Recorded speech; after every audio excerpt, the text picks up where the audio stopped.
These are this afternoon's top stories. Prime Minister Harris outlines nation's growth. St. Lucia gets unfavorable media coverage, and missing hunter survives the outback by eating black ants. Good afternoon and welcome to the ZIZ Midday newscast. Today is Wednesday, 14th October 2015. I'm Cal Berridge. In national news, the country's Prime Minister, Honorable Dr. Timothy Harris, was beaming with pride on Tuesday afternoon when he delivered opening remarks at his monthly press conference at government headquarters. Dr. Harris spoke of a number of growth areas for the country. Transport, storage, and communication grew by 16.7%. Wholesale and retail trade went up by 10.9%. Financial intermediation by 4.8%. The finance minister praised his administration's VAT removal initiative as the cause for the 2% drop in the consumer price index. He said food and non-alcoholic beverages declined by 9.5%. Meantime, the nation's leader said Social Security statistics reveal that more businesses are being set up. More businesses means more jobs, more income, more people on a constructive path to self-reliance and prosperity. For the first half of 2015, January to June, the Social Security records 304 new businesses registered, of which 150 are self-employed entities. Meantime, following the constant calls for the People's Employment Program, PEP, to be reorganized, Prime Minister Harris revealed on Tuesday that plans for PEP will be forthcoming in the 2016 budget.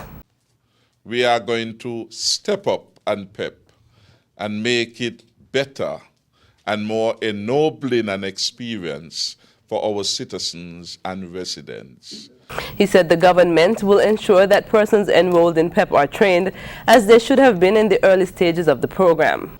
PEP really should be about skills enhancement, ensuring that where there is a dearth in our country of certain skill sets, that people are being trained to be able to do those things. Because if you provide the skill sets that are in demand, then there will be no need for us to be talking about PEP 3-4 years in the way it is now, as if people are on a PhD program.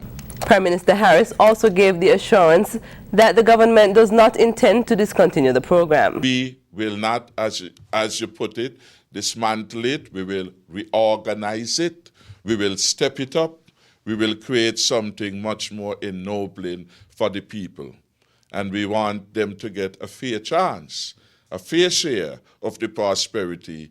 And for young people, we must say that to them that they have to equip themselves. And there are a wide range of areas in which we believe we could get people to become involved in.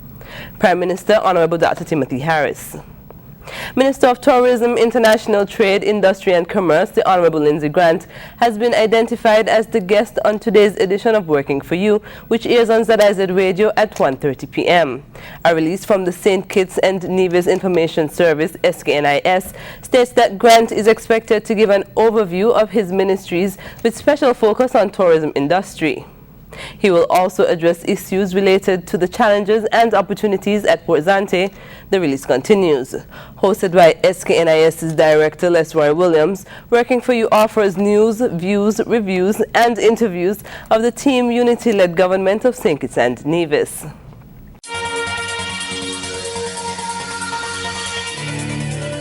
For us, it's very important, the food, because the Mexican food, you know, is very complete and rich. When Chef Basha came, I think, like, I just have this feeling that it's gonna be I'm hungry, like, even everything's talking, like, literally.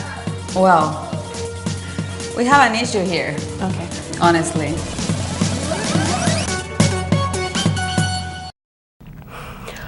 On to news on the regional scene. St. Lucia's Tourism Minister, Lon Theophilus, is up in arms about unfavorable reports about the island. St. Lucia was recently listed as one of the most dangerous cruise destinations in an article on Yahoo Travel. Sarah Peter tells us more in this report. The Caribbean's most dangerous cruise stops will surprise you. The article in Yahoo Travel went on to name St. Lucia, along with the Bahamas and Honduras, as some of the most dangerous cruise stop destinations. In the report, the State Department warns that crime is rising in St. Lucia, with tourists often being the target for petty crime. Yahoo Travel further cites a brazen robbery in 2013, where 55 passengers from the Celebrity Eclipse were robbed at gunpoint during a St. Lucian excursion.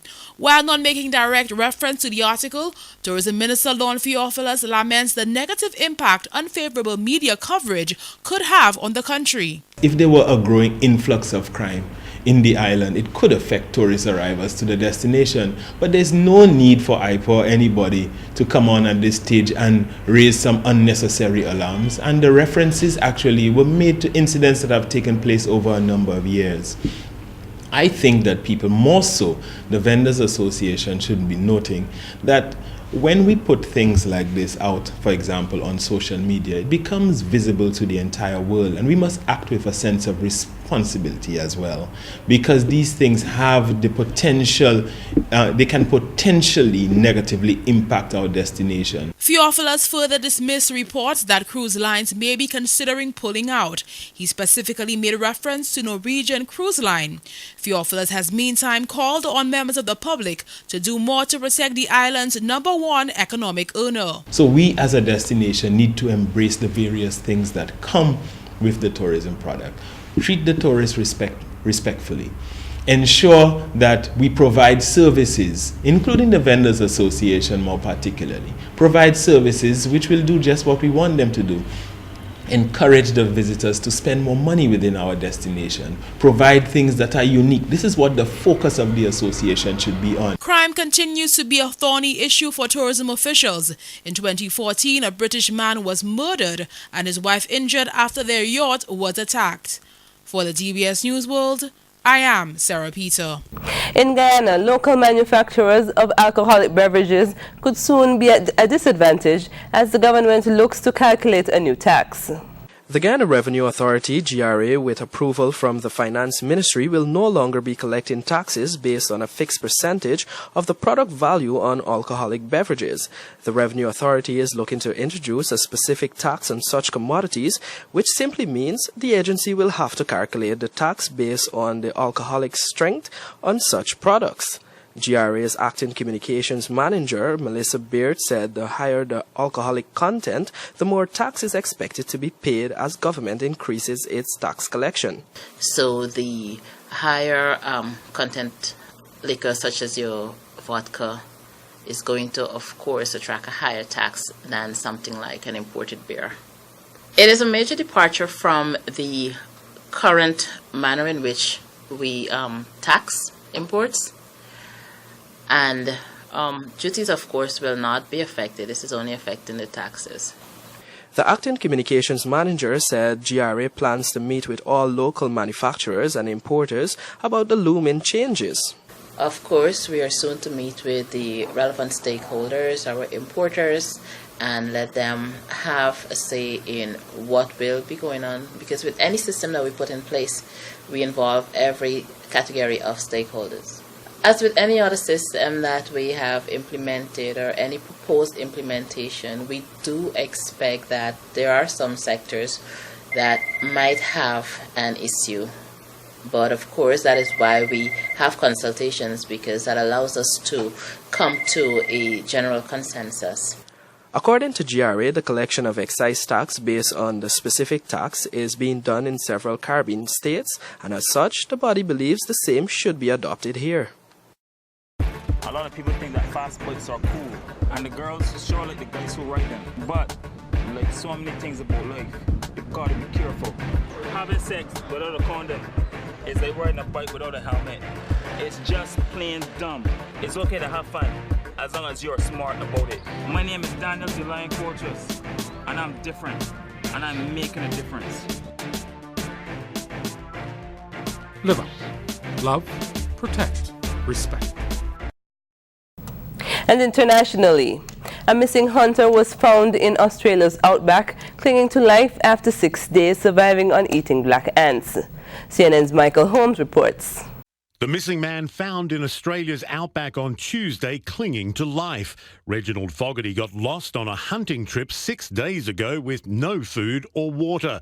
He managed to survive the outback's rugged terrain and unforgiving climate by eating black ants. It's been extremely hot, extremely remote, and most people probably wouldn't have survived, so he's done a fantastic job. A massive air and land search was launched for Fogarty last Wednesday. Fresh footprints led them to where he lay. He was found near the remote town of Laverton in Western Australia, 15 kilometres from where he was last seen. He was a bit delusional, but we've administered first aid and rehydrated him, and it's pleasing to say now he is sitting up and talking. How are you?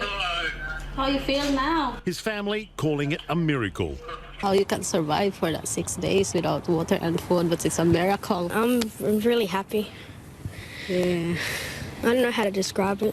Fogarty now recovering in a West Australian hospital. Israel has set up roadblocks in Palestinian neighborhoods in East Jerusalem and deployed soldiers in cities across the country on Wednesday to try to combat the worst surge of violence in months. Here's more. Israel has authorized police to seal off parts of Jerusalem in a bid to stem a wave of deadly violence between Palestinians and Israelis. Soldiers will also be deployed to some areas as part of new measures approved at an emergency meeting convened by Prime Minister Benjamin Netanyahu. The ramming of this car into a bus stop in Jerusalem is among the latest attacks. At least 7 Israelis and 29 Palestinians, including 10 alleged attackers, have died in the violence. US Secretary of State John Kerry says he's trying to calm the unrest. Over the weekend, I was in touch with Prime Minister Netanyahu and President Abbas, and we're working on trying to calm things down. And I will go there soon at some point, appropriately, and try to work to re-engage and see if we can't move that away from this precipice. Violence has been stirred in part by Muslim agitation over increasing Jewish visits to the Al-Aqsa Mosque compound in Jerusalem. There's also increasing speculation that Palestinians could be embarking on another intifada, an uprising. Taking a look at the weather. Today's temperatures are expected to peak at 82 degrees Fahrenheit. Seas are slight to moderate with swells up to 4 feet.